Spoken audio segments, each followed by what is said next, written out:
to be back with you guys. Um, yeah, so our first session, we were just talking about, what is culture? How do we define that? How do we interpret culture, and what is individual kind of personality traits? And last time we were talking about what is the four different capabilities of actual cultural intelligence and how they work together. Do you guys remember real quick what those four were? Mm-hmm.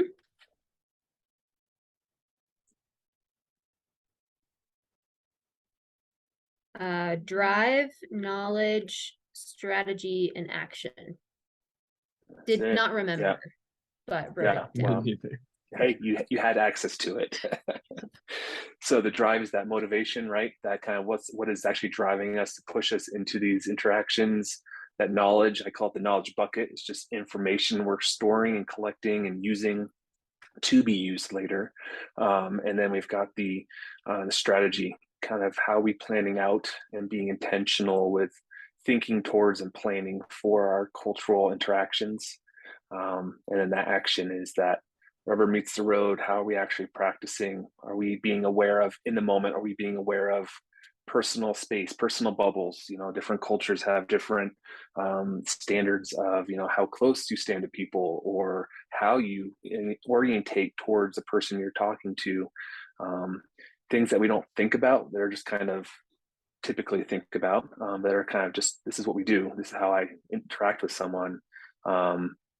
But being intentional with, thinking through, hey, where's this person from? Or in a Muslim context, if it's a male female or conversation, what are the expectations of how I interact with that female in this culture? Things like that are just we're practicing. So we're going to start covering now is the cultural values. So we'll probably have 2 or 3 sessions of these. There's 10 key different cultural values that are found across a lot of different cultures in the world.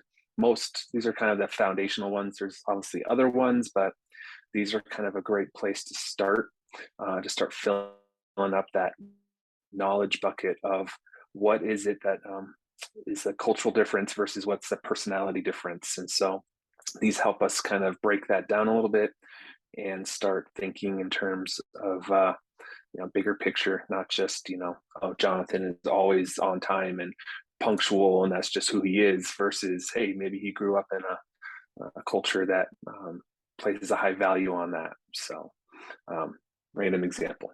I pull random examples out, so don't take it personally if I call you out on something. Dare you. I know. But yeah, so these cultural values are super helpful, kind of given a real, what's the best word for this? I have the word written down here somewhere. Of course I can't. Oh, it's sophisticated stereotypes. So these are kind of, typically think of stereotypes as kind of a negative connotation, at least here in the States. But they can actually be really helpful because there is, certain cultural subculture groups have certain characteristics or values that are common across that cultural group. And so these are more, it's easy to start using these as like a judgment tool, like, oh, well, they're always this way. Well, that might be, but that doesn't necessarily mean it's a wrong thing. And so we're just using these as the sophisticated stereotypes. So the key to this is postponing judgment and, understanding where the other person is coming from versus like, oh gosh, Jonathan's late again, or whatever it may be. So yeah, so there's 10 of them. When we talk about these, I kind of want you to keep in the back of your mind, try to figure out maybe where you are on these scales, because we have 2 extreme ends of the spectrums. Maybe spectrum is the wrong word, but this scale, and 2 maybe extreme versions of that. Where would you fall on that scale? And just maybe make a note of it next to your notes for yourself, where you would fall on that.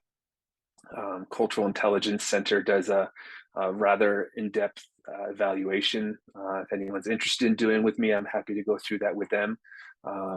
But helps you understand exactly where you would fall on that scale, so that you can kind of be aware of your own biases, tendencies, where you view as the benchmark, so that when you're talking to someone that you know is from maybe the other end of that spectrum, that you can kind of be aware of that and use that strategy, the CQ strategy, to plan for those interactions, and bridge that cultural communication gap that's going to naturally occur there. So I think that's most of where I was kind of wanting to lay the groundwork for these. So any questions or thoughts before we jump in? So again, these are the 10 sophisticated stereotypes, and we're going to go through 3 of them right now. That's the technical name for these is cultural values. Gotcha. Or cultural values. Cultural values. So the sophisticated stereotypes is my way of explaining it, but cool. I like it. All right, so the first one we have is individualism versus collectivism. So we've got these 2 ends of this kind of scale here. You know, this specific value really kind of defines who I am in my community, how you view yourself in correlation with your family, your neighbors, your social community, your work community. And so where is it that you see yourself falling in that? And so obviously the individualist is going to really emphasize that personal identity, the personal goals, individual rights, kind of those, my personal desires are what define me. The things, especially as teenagers, we try to find our identity, right? And so like for me is like, I wanted to be known as the rock climber. I wasn't a good rock climber. And that died off real quick, but that was kind of that how I viewed myself. And so that tends to be those kind of individual hobbies type things. And then you have on the other end of that scale, you have the collectivists, and those people find their identity and really emphasize the group goals, their personal relationships within that community, where they fall in that kind of within that family system or whatever that social system they're in. Especially you can find this in work place as well. And so collectivists will often say things with, like, let me check with my family or my team or my coworker on this before they will make a decision for themselves. And oftentimes for individualists, you'll be like, I want a decision now. Let's make decisions quick. It's kind of like, let's get these things done. Because productivity, getting the task done, tends to take more of the focus than the group collective working together towards the similar goal. There's a lot that we could cover with all these. And so the hard part of talking about these cultural values is, and not kind of giving an overview, is it's really easy to kind of miss some of the personal connections we have with them. And so one of the reasons I like doing the cultural intelligence stuff kind of one-on-one with our partners, ministry partners, is that can take time to ask them personal questions like, hey, how have you seen this in your context? Or, hey, how are you actually facing individual versus collective kind of these cultural differences where you're at? And so, and then start digging into kind of the history or the history of that even in their own area. So we can, my temptation is to go down a lot of rabbit holes here, so I'm trying to keep it brief, but wanted to give a couple just quick examples.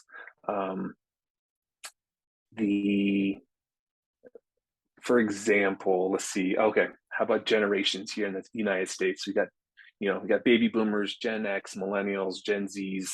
I don't know what's next after Gen Z, but those are subcultures of America here. And so, if let's start with the baby boomers. Where would you say the baby boomers would fall on this individual versus collective scale?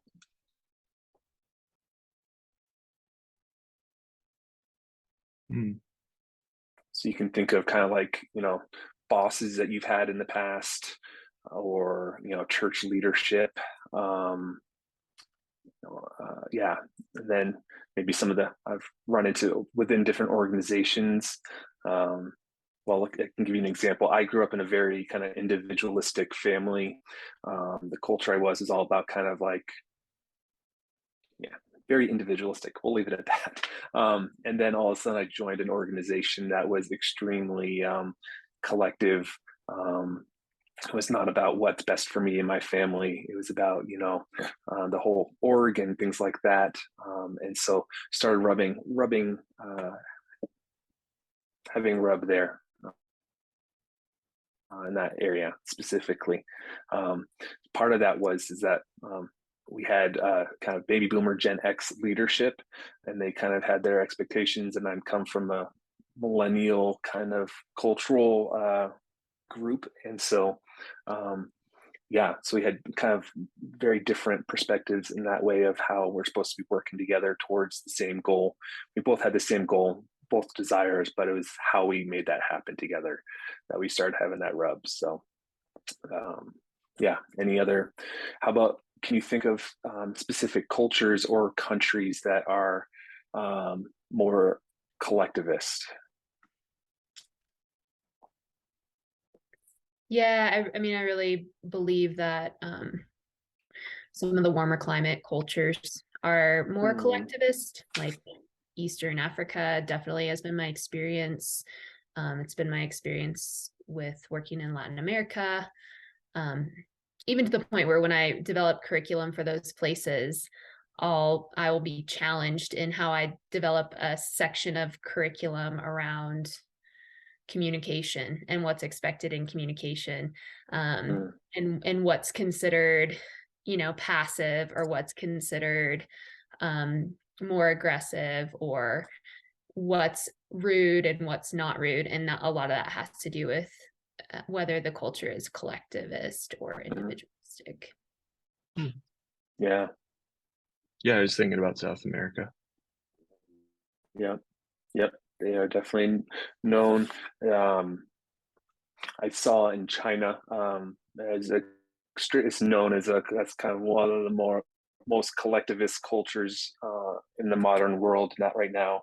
And we would see it with, friends like, well, my parents basically decide what college I go to. My parents decide what I'm going to study. It wasn't really, and it was about kind of what is the family, the nuclear family, but then the extended family. And sometimes, in some cases, it was even a whole village. If they came from a village, the village would actually come together and kind of decide what they wanted this child to become. And, pretty foreign to us as Americans, where, oftentimes it's about, what do I want to be? What is my vision for myself? And so, saw a lot of cultural rub there, especially for these young people that were having a lot more exposure to the Western world, which is all about promoting individual rights and what do I want and things like that. And so this major identity crisis happening in the youth in a lot of these developing countries and China, because of the kind of these clashing of cultures happening. So one thing, especially with this specific value system, is that we've are seeing individualism. Historically, you saw very little individualistic kind of cultures, and most of it is now coming from the Western countries. And a lot of that comes from kind of the economic development, the lack of interdependence, our need for interdependence. Whereas, in the past, where if everyone is depending on each other for contributing to survival, essentially, that created that collectivist mentality. And now where we've got this kind of economic freedoms, it's creating, in some ways, it's a artificial, individualistic culture. So anyways, starting to go down a rabbit hole in this one, but it's pretty fascinating when you start looking at what contributes to these different values in different locations, and how it really impacts daily life and even lifelong decisions. So and along with that, most of our biblical scriptures are written from a collectivist perspective, and so really, when you start thinking in those terms, even salvation. I remember in Bible school, I had a professor that was, spent a lot of time with the passage in Acts with the jailer, and it talks about how the jailer believed, and then his whole family was saved. And it's kind of like, in our Western perspective, it's like, well, no, they each needed to decide for themselves, and like, where does that come into play? And so when you start thinking about this for our ministry partners, like not only in our own life, but for our ministry partners, where they're trying to, many of them are coming from a Western individualistic culture, and they're going into a collective culture, and we're sharing the gospel, and we're sharing these truths from an individualistic perspective.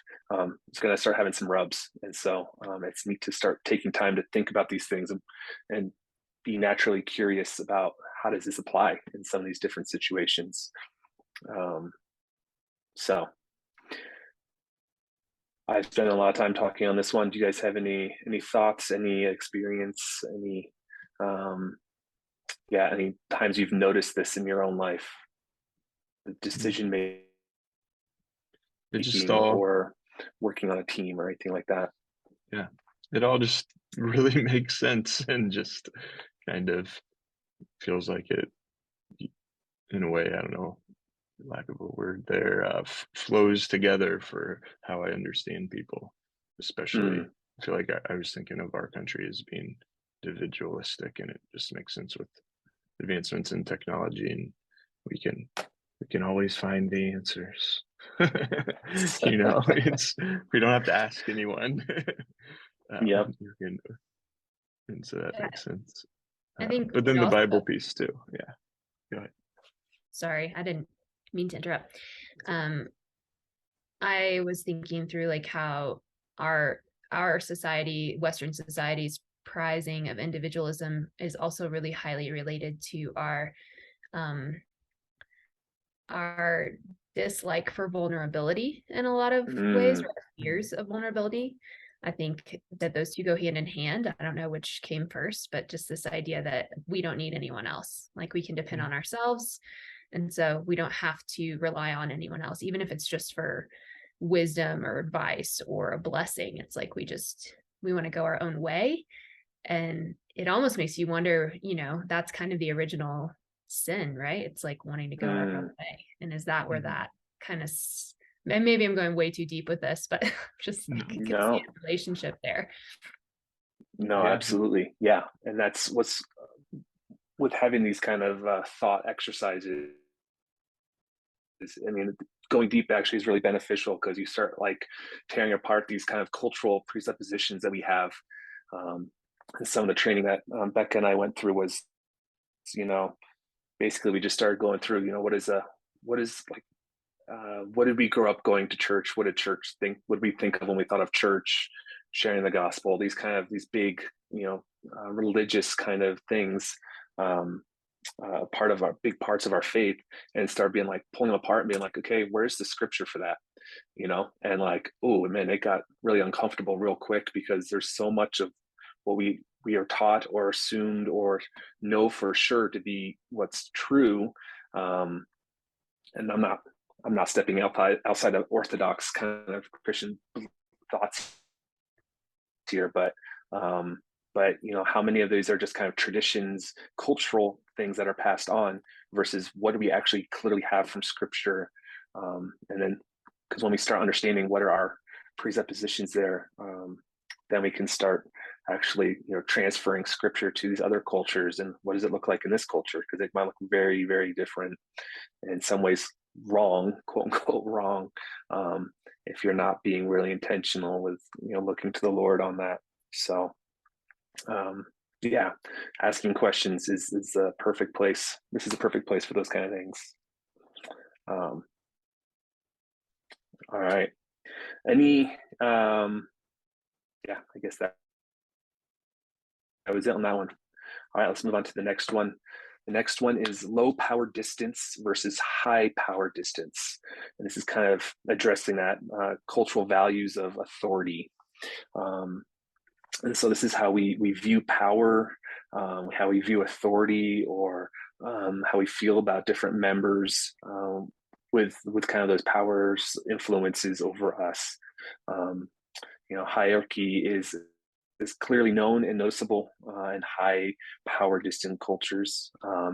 So if you think of like countries that highly value royalty, so I'm going to have a caveat here. England has its royal family, but they are obviously across the news. They are more often smeared than revered nowadays. That was not the case maybe 100 years ago. So again, some of that economic transferring, change in history and all those different influences there. But if you look at like France has historically been an extremely high power distance culture. What you see, the royalty, obviously there's revolutions thrown in there and mixed up that a little bit, but yeah, what would you think of for some low power distance cultures? What would you say some of those are? So countries where we don't place a high value on power, authority necessarily. We try to kind of bring people to the same level. Does that make sense?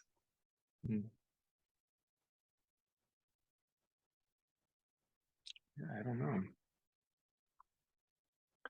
So America here is a little bit of a paradox because there's still those pockets where there is a extremely high power distance. So that's the separation between me and the authority.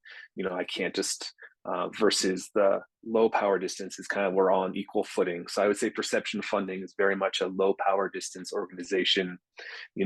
I feel like John and you do a great job of making everyone feel like they are valued and have all that. But there are other organizations that are extremely, the CEO, you could never even get an email to him, and whoever's in charge of these organizations. And so that would be kind of a comparison there.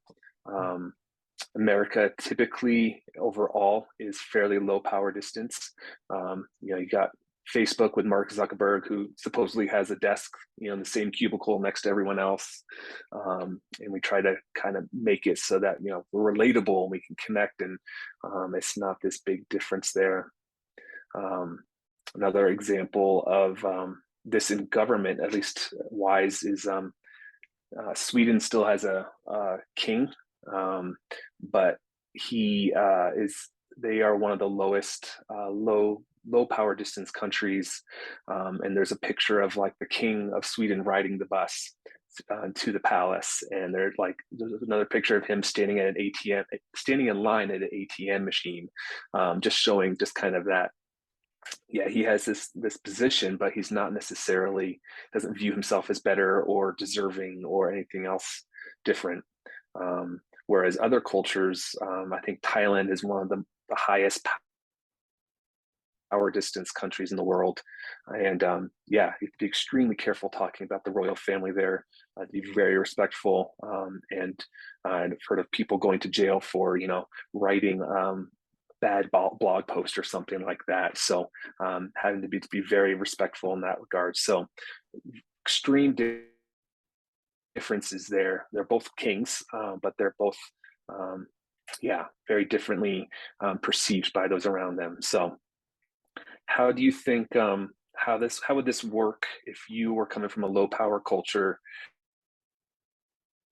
or low power distance culture, and all of a sudden you're trying to for example, share the gospel with someone from an extremely high power distance culture? What are some potential pitfalls you could see happening there? I think the person from the high powered country would want you to earn their respect. They would probably think it was weird in the way that you were talking to them if you didn't know them well already and stuff. Yeah.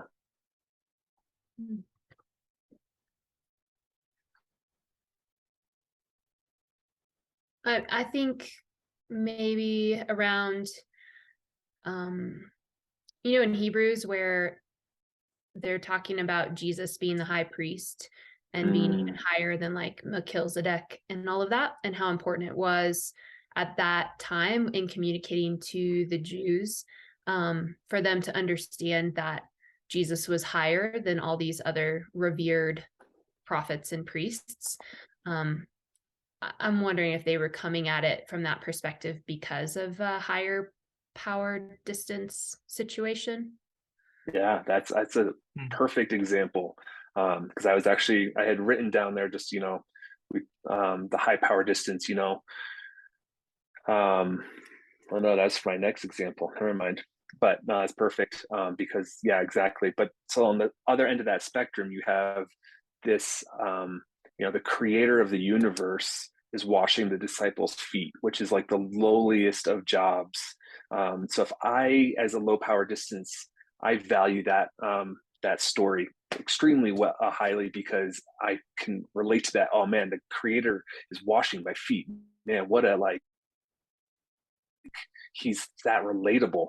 But for a high power distance person, that like completely, they can't even comprehend necessarily. Well, that's extreme, but that's an extreme example for them that just completely they can't relate to, versus like what you just said there. Yeah, whoever wrote Hebrews was writing specifically to a very high power distance culture of the Hebrews, where the Sadducees and the Pharisees and all of them, you had all these high priests. Is all about the distance between the lowly and the high. And so yeah, I'm writing that one down. It's a great example. Yeah. So trying to decide which rabbit holes to go down or not to go down here. So to keep it short, yeah, where would you guys say you personally fall on this one? The high power distance versus low power distance. Your culture that you grew up in, what would you say?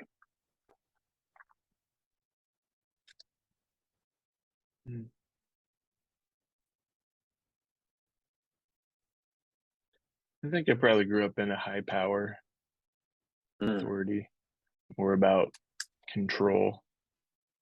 I think I see that a lot from people that are in charge, the authority figure and stuff. It's the power is about control. Yeah, I think I value the low power and see and believe that it works better. Yeah, for sure. So you see that it works better for your context, right? Because there are some times where, like, military, you can't have everyone be on the same level, right? That's not going to get you anywhere. You do need those levels, and that's where learning how to kind of define what some of these things are and where is it important or not is actually really healthy. Yeah. Yeah, I would say. But no, I like that control. I grew up low power with parents who are pretty anti-establishment. I was not raised to have a ton of respect for someone just because of their title or their position. Like, respect was about character and it being earned. And yeah, and I don't know. I would say I'm still probably pretty low power distance as a person. And it's interesting because it's biting me a little bit in my current parenting, because I'm recognizing that I'm not teaching my son. I will just say we had Sunday school incidents this weekend that had to be dealt with, because my son knows to respect his mom and his dad, but we haven't taught him how to respect other elders in his life that aren't his relatives as much as we can and should probably be teaching him those things. And so, yeah, it's interesting. It's kind of coming back on me at this point. It sounds like my Sunday morning. Oh, yeah. Were you the teacher or the parent in this situation? Oh, no. We were having to correct our children and nieces and nephews churches. Okay, I'm glad I'm not alone. Yeah. So, No, that's a great example, because I mean these are super practical things that affect every aspect of our life, from child rearing to how we do church, or how we approach our work life. And so yeah, that's a great example. The Yeah, I think for me, yeah, I'm definitely I like you, Sarah. I was kind of raised to kind of buck the system a little bit, and so all of a sudden I start going into some of these different Christian organizations, schools, which were pretty high power distance, and yeah, I didn't fare so well in those contexts, and so I tried to change who I was, and my own identity to conform to this one, but that initial programming from my family in these cultural values is still always there, and kept kind of raising to the surface at very inopportune moments. And so, yeah, these are important things to be aware of, because they really do affect, yeah, how we integrate into work. How do we really do our best work, whether it's ministry, career, professions, or parenting, or these kind of things also play out in marriages a lot as well. So yeah, too many rabbit holes to go down. But any other last thoughts or questions on this one? we do have 7 minutes left on our time. So All right, well then, I've clearly gone down too many rabbit holes. I apologize. It's all good.